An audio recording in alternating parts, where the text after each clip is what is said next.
Nesse vídeo vamos ver como foram as questões de Biologia da prova do Enem no ano de 2009, aplicação PPL. Como eu expliquei anteriormente, só para contextualizar, esse ano de 2009 houve um escândalo de vazamento de questões do Enem, que levou o MEC a cancelar a prova que seria aplicada nesse ano. Eles fizeram uma prova substitutiva, que foi a aplicação regular do ano de 2009, e para além disso teve também essa prova aqui, a aplicação PPL desse ano. Até recentemente eu desconhecia a prova cancelada e também essa aplicação PPL do ano de 2009, uma vez que essas provas não estão disponíveis para download no site do INEP. Revisando questões da prova PPL de 2023, eu percebi que uma das questões já tinha caído anteriormente no Enem. E pesquisando um pouquinho mais a fundo, eu descobri que a questão veio dessa prova aqui, PPL do ano de 2009. Eu consegui fazer o download do caderno de questões num site, e revisando as questões dessa prova aqui, eu percebi que, na verdade, foram ao todo 4 questões que eu reconheci como tendo se repetido na prova PPL do ano de 2023. Então, nesse vídeo eu vou mostrar essas 4 questões que se repetiram em 2023 PPL. Essas questões já foram discutidas lá no vídeo 2023 PPL, então quem quiser mais detalhes assiste lá aquele vídeo. Aqui eu vou apenas mostrar como elas se repetiram. E em seguida vamos dar uma olhada em como foram as questões de biologia, que são o foco aqui do canal, nessa prova aqui. Então agora eu vou mostrar aqui as 4 questões que caíram originalmente na prova 2009 PPL e depois se repetiram em 2023 PPL. Vou começar aqui pela questão 2, que falou aqui sobre sacolas plásticas, né? Ela coloca que os ambientalistas consideram o uso excessivo de sacolas plásticas um risco ambiental, pois as sacolas plásticas se transformam em um lixo de difícil decomposição. O plástico, né, derivado do petróleo, demora séculos para se decompor na natureza. E quando eu for mostrar as questões aqui em 2023 PPL, eu vou usar a mesma prova que eu usei lá na apresentação do vídeo, esse caderno 5 aqui, amarelo. Tá aqui em 2023 PPL, questão 126, sacolas plásticas, ambientalistas, né? Sacolas se transformam em lixo de difícil decomposição. É a mesma questão, idêntica. Voltei aqui para 2009, questão 11, radiação de alimentos. Em relação ao processo de conservação de alimentos descrito no texto, usando radiação, né? Podemos inferir que a aplicação de radiação em alimentos contribui, com a eliminação de alguns agentes biológicos, contribui para a melhor conservação dos alimentos. 2023 PPL, questão 123, radiação de alimentos. Mesma coisa, né, em relação ao processo de conservação, blá blá blá. Aqui a alternativa, com a eliminação dos principais agentes patogênicos, a aplicação de radiação em alimentos contribui para a sua melhor conservação. Observe que houve aqui uma mudança, né, uma alteração na redação da alternativa, o que pode indicar a princípio que eles sabiam que essa questão ia ser uma questão repetida e tentaram mudar a alternativa, né, para, enfim. Não sei se foi o caso, mas poderia ser um indício. De qualquer forma, a alteração na redação da alternativa não mudou o significado dela, portanto, continuou sendo o gabarito letra E.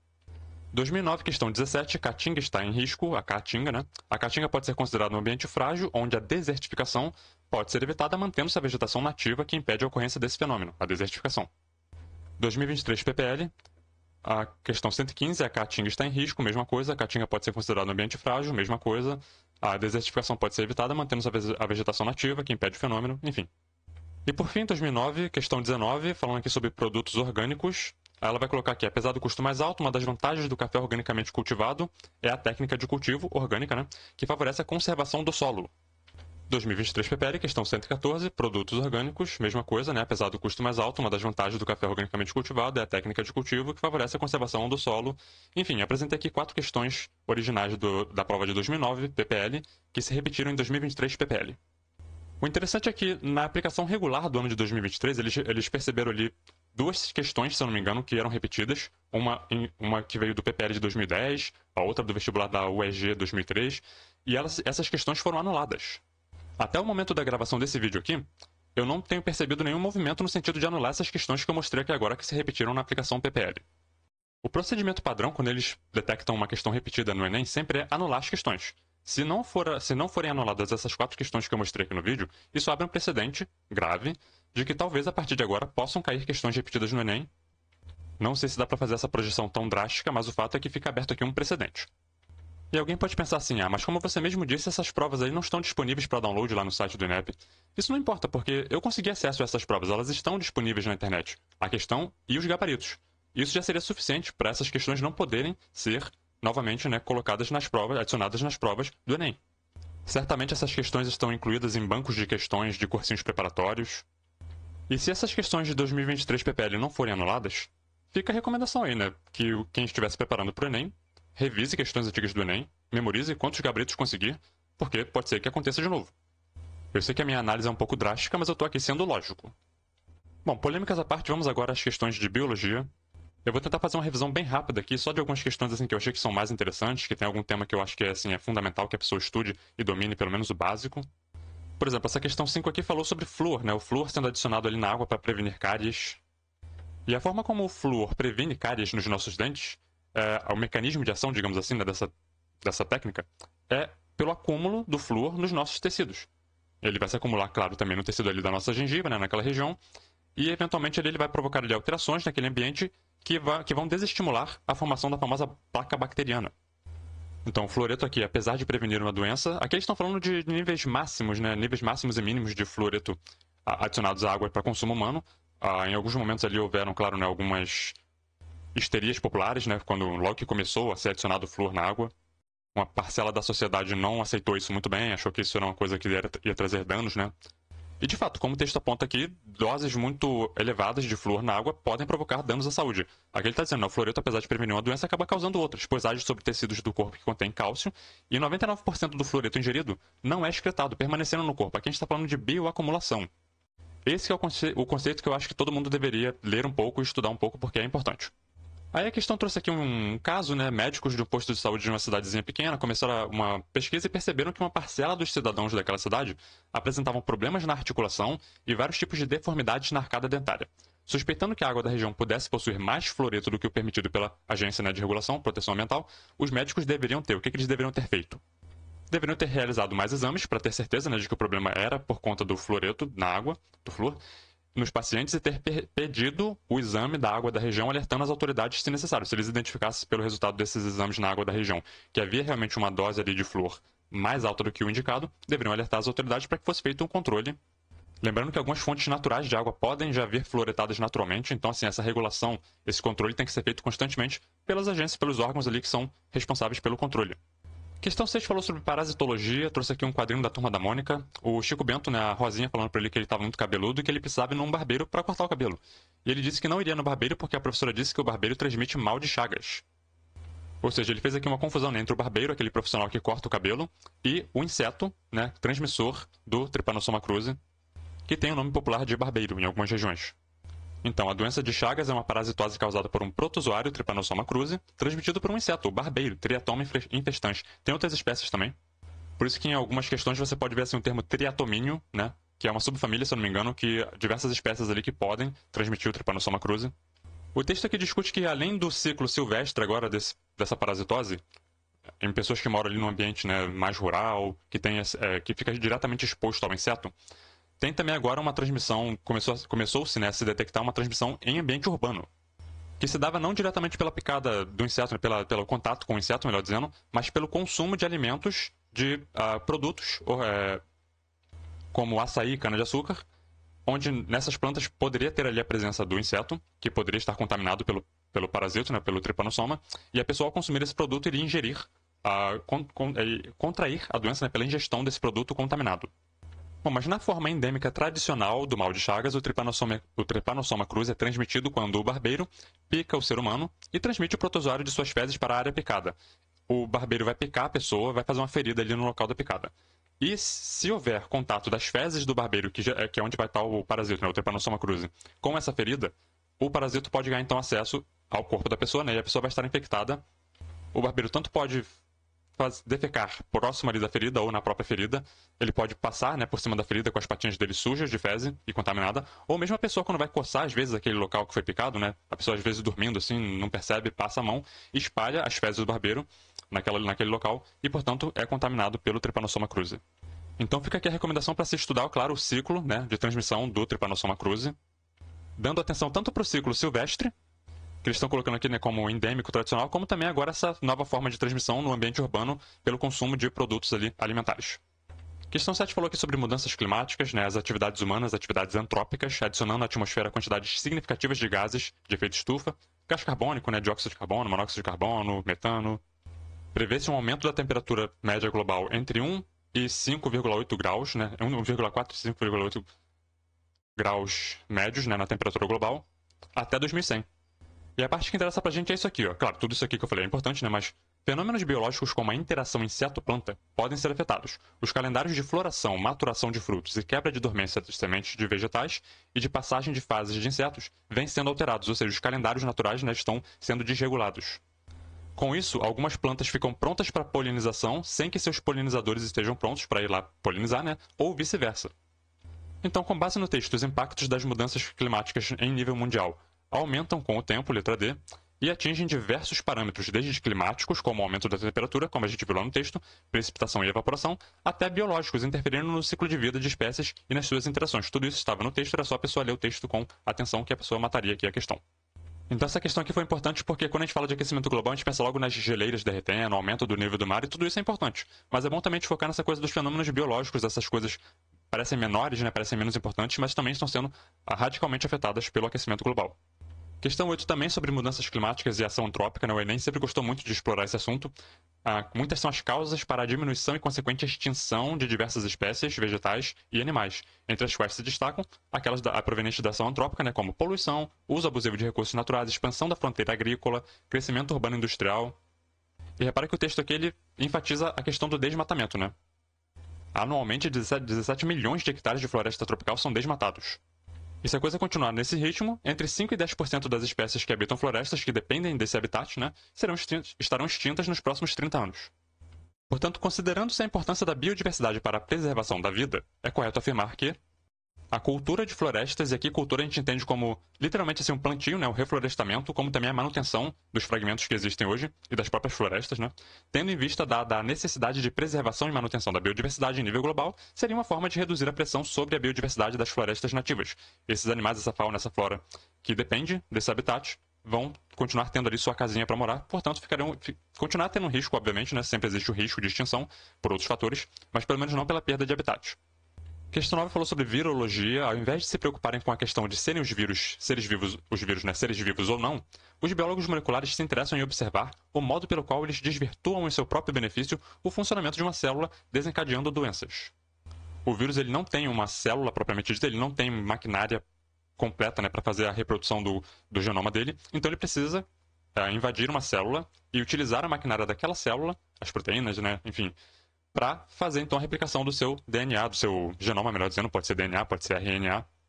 Aqui o textinho prossegue, ao infectar uma célula, o vírus perde seu invólucro, o envelope, né, enfim, e leva o sistema de duplicação do material genético da célula a reproduzir seu próprio ácido nucleico. Como disse, pode ser DNA ou RNA, e a produzir proteínas virais. Que é aí que ele consegue também, né, além de replicar o genoma dele, ele precisa também do envelope, dos invólucros, né, de outras proteínas, para que ele possa formar ali aquela estrutura, sair da célula e infectar outras células, continuar o ciclo dele.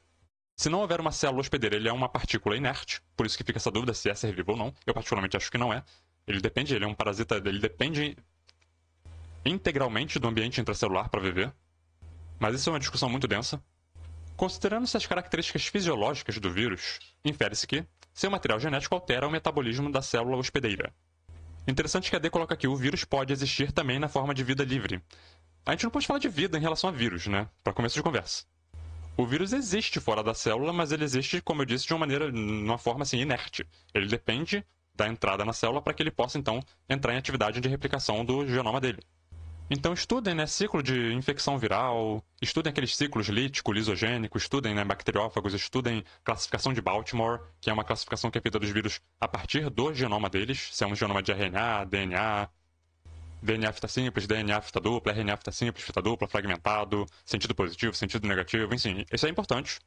E também a forma como as células respondem aos vírus, né? Estudem os interferons, estudem os mecanismos que o organismo tem para também se livrar da ameaça, né, da infecção viral. Utilização de adenovírus, né, em biotecnologia, vacinas. Questão 10 falou de líquens. Os líquens são associações simbióticas geralmente mutualistas entre fungos e algas e fungos, né? Eu achei interessante aqui esse termo geralmente porque eu não tenho informação de nenhum líquen que não seja uma associação mutualística. Então achei que ficou meio sobrando isso aqui. Pode ser uma lacuna de conteúdo da minha parte, mas achei estranho isso aqui.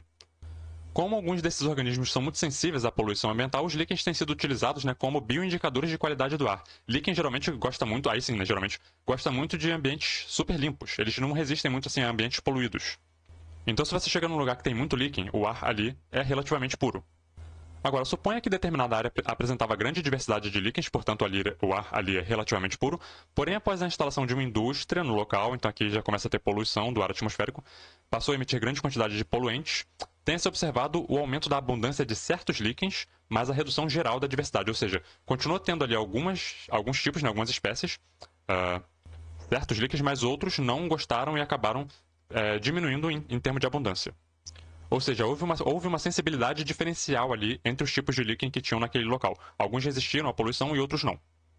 Portanto, a queda da diversidade de líquens relatada acima indica que nem todos os líquens são igualmente sensíveis ao impacto ambiental. Houve uma sensibilidade diferencial e nisso aqui a gente vê o quê? Seleção natural. O ambiente vai determinar ali condições, certo? Os seres vivos que estão naquele ambiente vão se adaptar ou não a essas condições que estão sendo impostas pelo ambiente. Aqueles que têm uma adaptabilidade maior resistem, sobrevivem mais, se reproduzem mais. Os que não se adaptam muito bem tendem a perecer e diminuir a abundância ou até mesmo entrar em extinção. Questão 12 trouxe aqui um tema interessante, né? Tráfico de vida silvestre, comércio ilegal de vida silvestre, uma indústria criminosa, né? Super lucrativa que movimenta ali até 20 bilhões de dólares por ano. Para ter uma ideia, é a terceira atividade ilícita do mundo, perdendo apenas para tráfico de armas e de drogas. Essa parte aqui é super importante. Países em desenvolvimento, países que têm uma população ali pobre, né, relativamente pobre, são os principais fornecedores de vida silvestre, com parte de suas populações sobrevivendo dessa atividade. Pessoas pobres que sobrevivem da exploração desse tráfico ilegal de vida silvestre.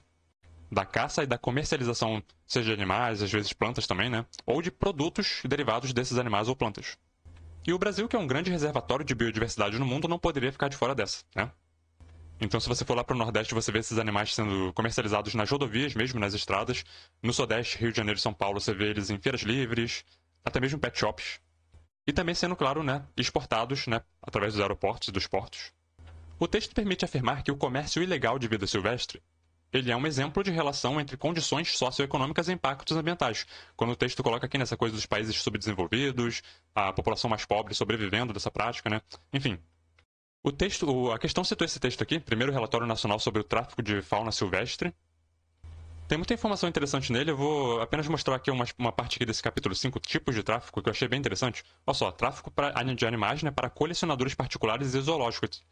Então, tanto pessoas que querem criar, né, o animal ali como um pet, animais exóticos, né, como também zoológicos, que querem às vezes ter acesso a um determinado animal para expor lá, né, na coleção deles, e enfim, acabam recorrendo ali ao tráfico ilegal. E aqui eles colocam até os preços estimados, né, de alguns espécimes. Por exemplo, a arara azul pode custar até $60 mil. Outra categoria também, animais para fins científicos, biopirataria. Às vezes o cientista quer ter um animal ali para fazer um estudo, né? Mas para conseguir aquele espécime tem toda uma burocracia, tem toda uma papelada. Então o cara vai lá, pega, ilegalmente, né? Enfim, faz a biopirataria para ter aquele animal para fazer o estudo. Então aqui nessa categoria, uma jararaca, por exemplo, pode custar ali em torno, né, de $1.000 a unidade. Já uma jararaca ilhoa pode custar até 20 mil, né? Ali, algo em torno de $20 mil. Às vezes eles não querem o animal, eles querem apenas ali algum produto que eles vão extrair daquele animal. Por exemplo, a peçonha, né? Veneno. Então, por exemplo, 1 grama de algum produto que eles extraem de uma aranha marrom, por exemplo, provavelmente o veneno, né? Pode custar algo ali em torno de $24 mil. De coral verdadeira, $31 mil. Eu falei de reais, né? Dólares. Então olha como é caro, né? Como eu falei, né? Animais para pet shop também é uma categoria. Aqui a gente vê, né? Aqueles animais que a gente está acostumado a ver em pet shop, né? Jiboias, tem, enfim, tartaruga, araras, enfim. E aqui os preços, né? Vê que sempre são preços bem caros. E quando eu digo preços caros, mas qual é o valor da biodiversidade? Qual é o valor, por exemplo, um sagui custando $5 mil, mas qual é o valor da biodiversidade de um sagui, né? Qual é o valor disso? Não dá para calcular, né? E tem também os produtos de fauna. Como eu falei, às vezes eles não querem o animal, eles vão querer, às vezes, a pele, né? O couro do animal para fazer uma bolsa, uma calça, uma jaqueta, enfim. E aqui muitas espécies de répteis, né? Cobras, lagartos, jacarés, pele de onça, né? Enfim. Agora, eu concluo aqui dizendo o seguinte, não é todo pet shop que vende animal ilegal, não é todo zoológico que expõe animal ilegal, não é todo cientista que faz biopirataria. Isso aqui é uma prática ilegal. Algumas pessoas recorrem a essa prática ilegal e se forem pegas fazendo isso, vão ser, claro, penalizadas por isso, certo? Mas eu tenho certeza que a maioria dos pet shops vendem animais legalizados, né? Claro, a pessoa tem que tomar cuidado e ver se tem procedência. Cabe também ao consumidor, né, na hora que for comprar ali um animal, num pet shop, saber da procedência daquele animal, se é um animal, enfim, regularizado. Questão 13 falando aqui sobre dinâmicas ecossistêmicas sendo alteradas pelas mudanças climáticas e pela atividade humana. Com uma onda de calor, praias no mar Mediterrâneo ficaram repletas de turistas e também de águas-vivas, indicando aqui um risco, né? Porque a água-viva pode provocar queimaduras nas pessoas. E o texto segue aqui indicando como que esse processo, esse aumento, né, das populações de águas-vivas se aproximando ali do litoral, afetam o turismo dessas regiões. Além do calor excessivo, outro motivo que trouxe as águas-vivas para perto da costa foi a diminuição do número de predadores naturais, tartarugas e golfinhos. E esses animais que comem, né, águas-vivas, eles são os principais afetados por sacolas plásticas boiando na água, porque eles pensam que é uma água-viva, vão lá comer, e de fato, quando eles abrem, às vezes, o estômago de tartarugas, né, golfinhos também, eles encontram lá sacolas plásticas, muitas das vezes, que não é digerido, né, fica lá se acumulando, o animal acaba morrendo ou engasgado, né, ou por conta desse estufamento ali que acontece. As águas-vivas, ou medusas, são belas e leves, 95% do seu corpo é formado por água. No entanto, suas células urticantes, quinidócitos, contêm uma toxina utilizada para se defender, né, isso é o que causa ali a queimadura quando o ser humano entra em contato com as águas-vivas. Interessante é estudar, né, a zoologia de quinidários, né, o grupo dos quinidários, águas-vivas, são animais diploblásticos, têm apenas ectoderme e endoderme, 2 folhetos embrionários, né, tem uma constituição mais simples, corpo essencialmente formado por água. E tem essa questão aí dos quinidócitos, né, que tem essas toxinas que dá o nome para o grupo, inclusive, né, quinidários, quinidócitos. Bom, o desequilíbrio que acarretou a proliferação de águas-vivas nas praias do Mediterrâneo está relacionado com alterações no ambiente, né, como o texto coloca ali o aquecimento, né, o aumento da temperatura, e também nas condições, no caso das condições físicas, e também nas relações interespecíficas, como o texto colocou, a diminuição do número de predadores naturais desses animais. O que pode estar provocando essas ondas de calor acima da média? Aquecimento global, né? E a diminuição do número de predadores naturais. A gente pode pensar aqui em caça predatória, né? Pesca. Golfinhos muitas das vezes vêm, por engano, ali em redes de pesca. Às vezes são caçados intencionalmente, tartarugas também. E também a poluição, como eu falei, né? O plástico, muitas das vezes, esses animais acabam se engasgando, se sufocando com o plástico que está ali boiando na água. 14 vai falar aqui sobre datação de fósseis, especificamente ali, né, usando radioisótopos, carbono 14. Os cientistas conseguem determinar a idade de um fóssil com menos de 40 mil anos, utilizando o método do carbono 14 ou carbono radioativo. Isso é feito a partir da relação. Isso aqui é importante para a resolução da questão. É feito a partir da relação existente entre a quantidade de carbono 14 restante no fóssil e a quantidade de carbono 14 em uma espécie que está vivendo atualmente. Apesar de sofrer decaimento radioativo, a quantidade de carbono 14 na atmosfera, em particular moléculas de CO2, né, é praticamente constante devido à incidência de raios cósmicos. Assim, por fazerem parte do ciclo do carbono, animais e vegetais mantêm uma quantidade praticamente constante de carbono 14 em sua constituição, enquanto estão vivos. A planta ali está fazendo fotossíntese, né, está captando CO2 da atmosfera, transformando em carboidrato, que é o alimento delas, que elas vão reservar, né, esse carboidrato na forma de amido, ou utilizar para obtenção de energia, e animais podem obter esse carboidrato pela alimentação, cadeia alimentar. Porém, quando morrem, cessa a entrada de carbono 14 novo, né, da atmosfera nos organismos vivos, o corpo fica ali se decompondo e o carbono 14 vai decaindo. Enfim, a quantidade de carbono 14 tende também a diminuir. A meia-vida do carbono 14, isso é, o tempo necessário para que metade dos átomos radioativos de uma amostra decaia, é constante em aproximadamente 5.730 anos. De acordo com o texto, para se descobrir a idade de um fóssil que não poderia ter mais do que 40 mil anos, é relevante determinar a quantidade de carbono 14 presente no fóssil, como a gente viu ali no texto, né? Feito a partir da relação existente entre quantidade de carbono e comparando ali com uma espécie atual. Eu vou colocar um link na descrição para essa simulação aqui do FET Colorado sobre decaimento radioativo. Eles falam aqui sobre carbono 14, né? Outros isótopos também, urânio. Enfim, o carbono 14 vai decair, né, para hidrogênio 14. Esse é o decaimento radioativo. Essa parte aqui da simulação, que fala especificamente sobre a meia-vida, é um experimentozinho muito fácil que você pode fazer aqui. Você vai adicionando átomos de carbono 14, a quantidade que você quiser, e você vai ver que quando chega nesse ponto aqui dessa linha vermelha, em média, metade da amostra já vai ter decaído em nitrogênio. Às vezes você vai ver que se você colocar poucos átomos, alguns vão ter, a maioria já vai ter decaído aqui antes, né? Às vezes todos eles decaem antes ou depois. Isso não importa, por quê? Porque em média, se você repetir o experimento muitas vezes, você vai ver que em média, metade dos átomos vai ter decaído nessa linha vermelha aqui. Portanto, essa é a meia-vida do carbono 14. Eu coloquei aqui 2 átomos só para mostrar, né? Por exemplo, os 2 decaíram depois. Tem algum problema? Não, eu vou fazer de novo o experimento, vamos ver. Um vai decair, vamos ver. De novo vai cair os 2 depois. Beleza, vamos repetir o experimento. Se você for repetindo várias vezes, um caiu, os 2 caíram antes, tá vendo? Não importa, porque se você repetir muitas vezes o experimento, você vai ver que na maioria das vezes vai acontecer isso aqui, ó. Um vai decair antes e o outro depois. Metade vai ter decaído aqui e metade aqui. Esse é o conceito de meia-vida de um radioisótopo. Essa simulaçãozinha aqui também é measurement, que é a medição, né? Você vai plantar uma árvore, você vai clicar aqui em plantar árvore, a árvore vai crescer. E se você colocar essa sonda aqui na árvore, você vai ver que vai estar 100% de carbono 14, porque ela vai estar assimilando carbono 14 pela fotossíntese. A árvore vai morrer em algum momento e você vai ver que assim que ela morre, a porcentagem, né, de carbono 14 no corpo da árvore começa a cair, como estava lá na questão. Então, plantei a árvore, ela está aqui crescendo, eu pausei, né, para não ficar mexendo. Ela chegou no crescimento máximo dela, eu coloquei a sonda ali nela, ó, 100% de carbono 14, porque ela está viva. Agora a árvore morreu, tá ali seca, o tronco seco, né? Quando você coloca a sonda, já está em 99,3. E se você for deixando o tempo passar, essa quantidade, essa concentração, essa quantidade de carbono 14 vai caindo e caindo e caindo. E pela porcentagem, né, pela quantidade de carbono 14, você comparando com uma espécie atualmente vivente, você consegue chegar a uma umidade aproximada desse material que você está analisando.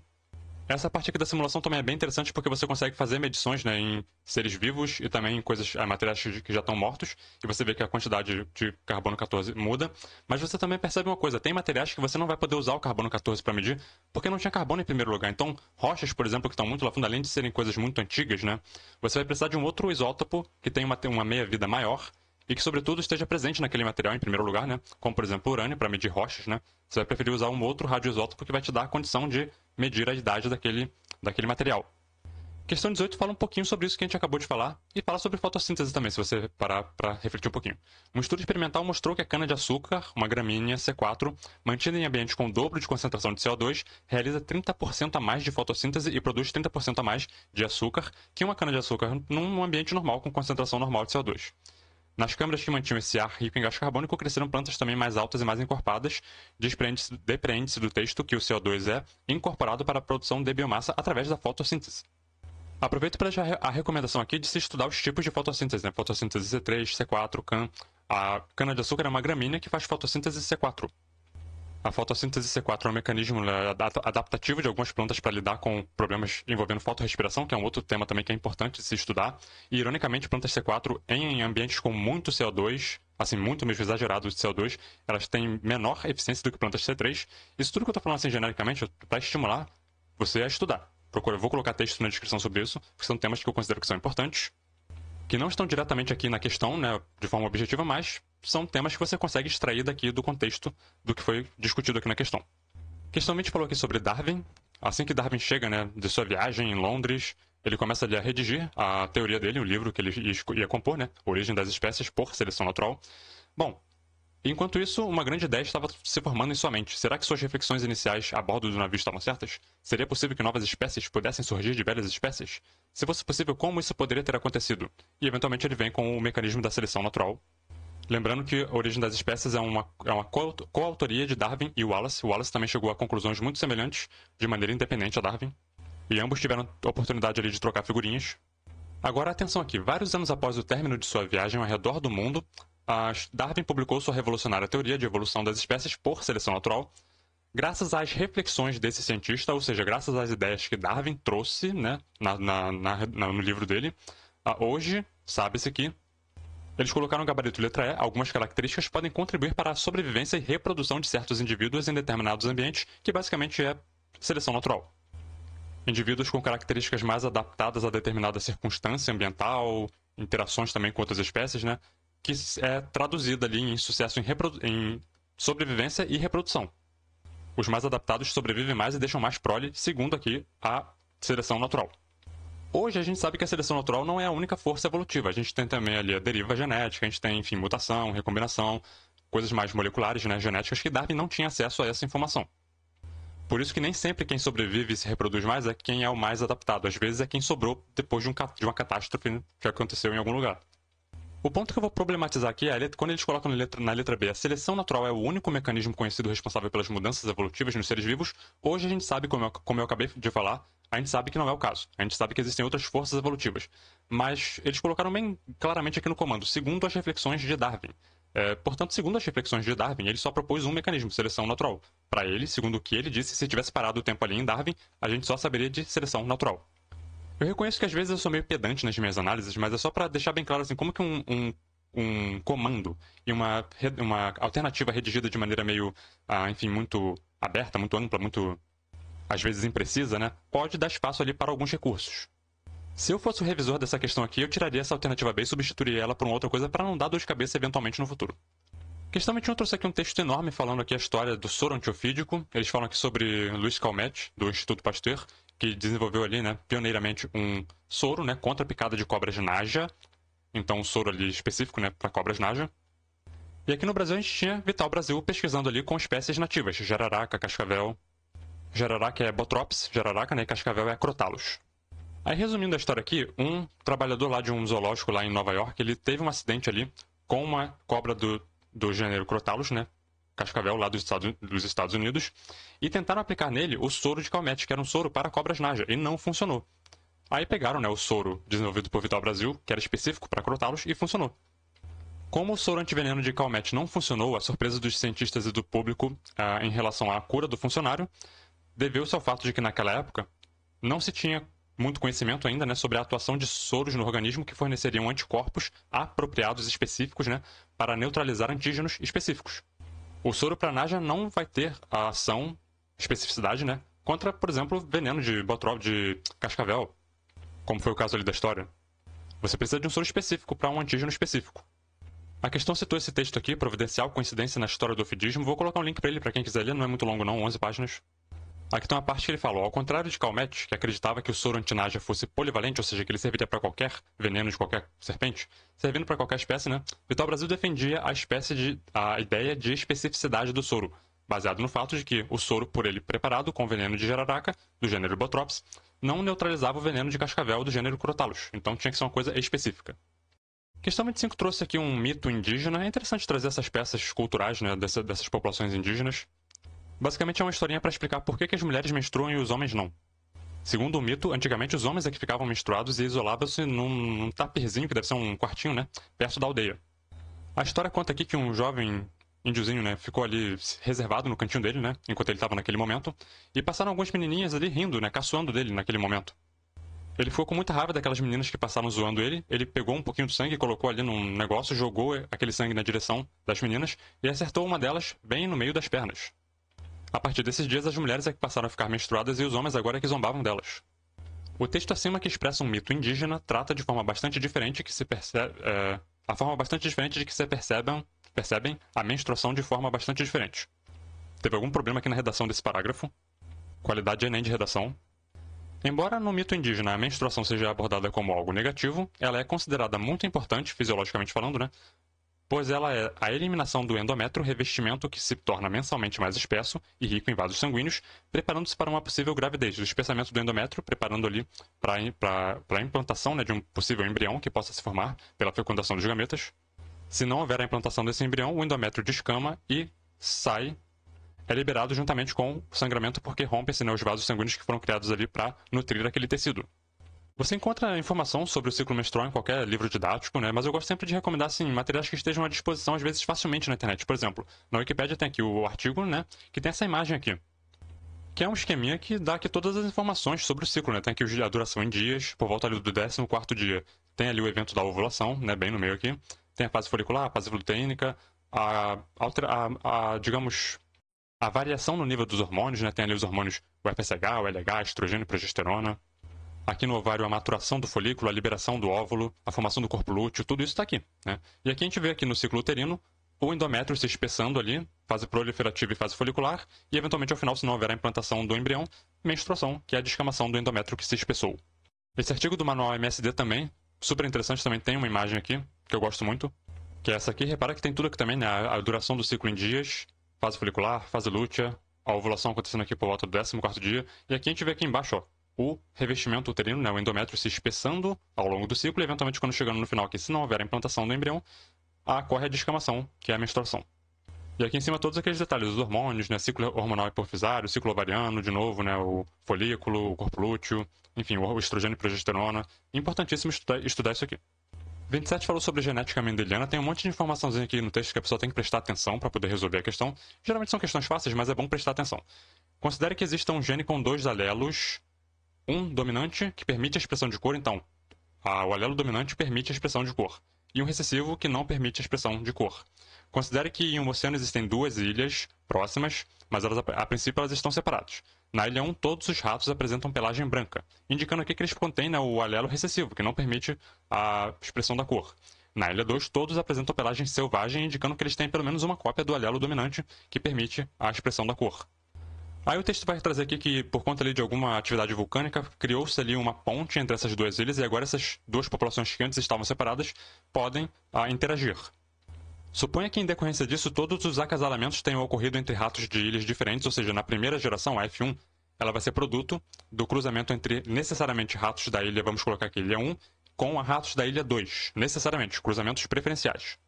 E essa F1 tem 100% de indivíduos com pelagem selvagem, indicando que todos eles têm pelo menos uma cópia do alelo selvagem, que é o dominante. Já na F2, que é a geração que é produto do cruzamento de indivíduos da F1, esses cruzamentos foram ao acaso. Indivíduos da F1 cruzaram ao acaso entre si. Se a geração parental tinha indivíduos com pelagem fenótipo selvagem e fenótipo recessivo, e o cruzamento desses indivíduos gerou uma F1 totalmente com fenótipo dominante, né, selvagem, indica que as linhagens parentais eram puras. Então era azão com azinho. A F2, no caso, ela necessariamente vai ser produto do cruzamento entre heterozigotos, porque esses indivíduos da F1 foram produto do cruzamento de linhagens puras. Portanto, a proporção fenotípica da F2 vai ser 75% de indivíduos com fenótipo selvagem e 25% recessivo branco. Então vamos lá rapidamente aqui. Se você cruza branco com branco e só dá branco, o que você infere? Que é uma linhagem pura. A gente pode dizer aqui que todo mundo é Szinho, que é um alelo recessivo. Vamos manter a nomenclatura com letra minúscula. Se você cruza selvagem com selvagem e só tem selvagem, indica aqui que tem uma linhagem pura. E a gente vai colocar todo mundo aqui com o genótipo homozigoto dominante com alelos dominantes. São. Agora, se você cruza selvagem com branco e você tem todo mundo linhagens puras, certo? E você obtém ali uma prole totalmente selvagem, como aconteceu lá no texto, a gente infere que eram linhagens puras, portanto, toda essa prole é de heterozigotos. Tem uma cópia do alelo dominante, que veio desse parental aqui, e uma cópia do alelo recessivo, que veio desse parental aqui. E se você pegar essa F2, que tem um fenótipo totalmente selvagem, você vai cruzar ela e você vai ver que 3/4 veio selvagem e 1/4 branco, você vai inferir que eram cruzamento de heterozigotos, né? Por isso que a proporção vai vir assim, 3/4, um vai ser homozigoto dominante, 2/4 heterozigotos e 1/4 homozigoto recessivo. Isso aqui é o genética mendeliana básica, monohibridismo. Aqui eu fiz uma brincadeirinha só para ilustrar mesmo, temos aqui as duas ilhas separadas, né? Linhagem pura dominante, linhagem pura recessiva. Ligou-se aqui as duas populações, cruzamentos preferenciais entre indivíduos que eram dessa ilha com dessa ilha, toda a prole veio heterozigota. Depois, cruzamentos ao acaso entre essa F2 totalmente heterozigota, 3/4 selvagem, 1/4 recessivo, enfim. Importante dizer que aqui a gente está desconsiderando, claro, desconsiderando forças evolutivas. A gente está considerando a ausência de forças evolutivas, ou seja, ninguém sofreu mutação, não teve nenhuma seleção natural para algum genótipo específico. Aqui a gente está apenas analisando os cruzamentos. 28 falou sobre epigenética. Começam a ser descritas as primeiras modificações duradouras na estrutura molecular dos genes, causadas por influências sociais e estímulos do ambiente, ou seja, não são mutações, especificamente, né, mudanças de nucleotídeos, são mudanças estruturais na molécula de DNA que podem provocar ali alterações na forma como esse DNA vai se comportar, né, a expressão ou não de determinados genes, sob influência de estímulos ambientais. Algumas delas estão relacionadas ao eixo hipotálamo, hipófise adrenal. Super complexo isso aqui, um estudo da fisiologia que realmente, assim, a pessoa tem que realmente estudar bastante, porque sistema endócrino, né? Mas também é uma coisa que se você estudar e você dominar esse assunto aqui, você domina muita coisa de sistema endócrino, porque essas glândulas aqui, essa parte aqui toda é fundamental. Eixo fisiológico hormonal responsável pelo controle do estresse, que está preservado em toda a escala evolutiva de vertebrados. Durante o estresse, quando esse eixo é ativado, a glândula adrenal libera glicocorticoides, aqui a gente vai pensar em cortisol, que são hormônios responsáveis pelo efeito de estresse no organismo. E ele vai prosseguir contando aqui sobre os experimentos que são feitos com ratas, né? Que pela forma como a rata trata os filhotinhos recém-nascidos, né? Isso vai ter efeitos na forma como esses ratos vão crescer eventualmente, né? A resposta deles ao estresse. Então, por exemplo, se uma mãe rata, né, lambe muito os filhotinhos dela, isso vai ter um efeito. Se ela lambe pouco, se ela dá pouca atenção para os filhotes, isso vai ter outro efeito. Então, esses comportamentos maternais induzem alterações moleculares em genes que são responsáveis pela expressão. Repara que ele não falou de mutação, ele falou alterações moleculares, estruturais, né? Que expressam receptores cerebrais para glicocorticoides nos filhotes, podendo diminuir a sensibilidade ou o número desses receptores. Isso aqui é importante, né? Pode diminuir, pode alterar, né? Pode mudar tanto o número de receptores propriamente dito, como a sensibilidade desses receptores ao hormônio. Então, de acordo com essas informações, é correto concluir que filhotes expostos a essa atenção maternal na fase neonatal apresentam um menor número de receptores cerebrais para glicocorticoides na fase adulta, o que permite uma resposta com menos sinais de ansiedade em situações de estresse. Tanto pode ser um menor número de receptores, como também receptores menos sensíveis, né, como a gente viu no texto. 29, vocês lembram lá no começo do vídeo, quando a gente falou sobre bioacumulação, aquela questão lá sobre flúor na água? Essa aqui agora vai falar sobre biomagnificação. Ela fala aqui sobre mercúrio, que é um metal utilizado ali no garimpo, né? As perdas decorrentes da má utilização desse metal atingem os ecossistemas aquáticos e chegam ao homem quando este come peixe pescado em ecossistemas contaminados. Porque esse mercúrio vai se acumular no tecido dos peixes. Aí o texto coloca aqui: o processo que torna o peixe prejudicial à saúde humana é chamado bioacumulação, na qual a concentração de mercúrio aumenta a cada organismo ao longo da cadeia trófica. Eu vejo da seguinte forma: a bioacumulação é o elemento, né, aquele produto que não é biodegradável e se acumula no tecido. Quando esse determinado elemento, por exemplo, mercúrio, vai sendo transmitido pela cadeia alimentar, aumentando de concentração a cada nível trófico, isso é a biomagnificação. Suponha que um curso d'água esteja contaminado por mercúrio e, enfim, nesse caso, ao se examinarem os seres vivos desse ambiente, é possível encontrar maior concentração de mercúrio nos animais que estão no topo da cadeia alimentar, que é o conceito de biomagnificação. A questão 33 é uma questão muito legal porque ela fala de ecologia aplicada e ela traz aqui um experimento e tem um gráfico para a pessoa analisar, então é uma questão bem completa nesse sentido. Eles queriam identificar o papel da redução de chuvas, aumento de períodos de seca, né, sobre a floresta amazônica decorrente do aquecimento global. Eles criaram ali uma área de estudo, onde eles, no período chuvoso, eles fizeram de uma maneira artificial, como se aquele ambiente estivesse num período de seca. Foi como se fosse uma seca artificial. Simularam ali uma seca severa. E tinha também uma área controle, onde não foi feita nenhuma modificação, foi apenas para nível ali de comparação do que estava acontecendo naquela área de estudo com uma área, digamos, natural. Daí foram medidas, né, a quantidade de água no solo, nessas duas áreas, tanto na área de estudo quanto na área controle. A quantidade de água em milímetros, está ali no gráfico, a gente vai ver. A área estudada são os pontos cinza, a área controle são os pontos pretos. E, enfim, as barras aqui, cinzas, são os períodos, no período chuvoso, onde eles simularam a seca severa na área de estudo. Então está aqui o gráfico, aqui no eixo vertical, quantidade de água, no eixo horizontal, o tempo do estudo, né, os anos que o estudo se durou. A gente vê que os pontos pretos, como a gente viu, era a área de estudos, ou digo, os pontos cinza são a área de estudo e os pontos pretos são a área controle. E a gente nota que aqui por volta aqui de 2001, né, no segundo ano do estudo, a gente já consegue observar que na área de estudo começou a ter ali uma diminuição da quantidade de água no solo, né? A gente nota que existe essa tendência. Na área controle, quando chega no período chuvoso, como se o solo se recarregasse, se reabastecesse de água, enquanto que na área de estudo, esse nível foi só caindo e caindo e caindo e caindo. A conclusão, então, seria que esse seria o efeito da seca, né, no solo da região. A quantidade de água iria sempre diminuindo e diminuindo. Isso poderia levar, né, a um quadro de ressecamento do solo que teria seus efeitos ali naquele local. Analisando-se o gráfico que revela o resultado direto da metodologia usada para criar secas artificiais, observa-se que a área estudada apresentava um declínio efetivo na quantidade de água do solo causada pela seca induzida, o que é evidente a partir do segundo ano de observação. Como eu disse aqui, a partir do ano 2001, né, a gente já consegue observar ali que fica bem diferente o resultado da área estudada com o da área controle. A questão 5 também traz um gráfico aqui. Dessa vez foi um experimento que envolve aqui a alimentação. Em um experimento, um grupo de voluntários recebeu inicialmente alimento comum, dieta comum, né, e depois uma dieta de especificação rigorosa.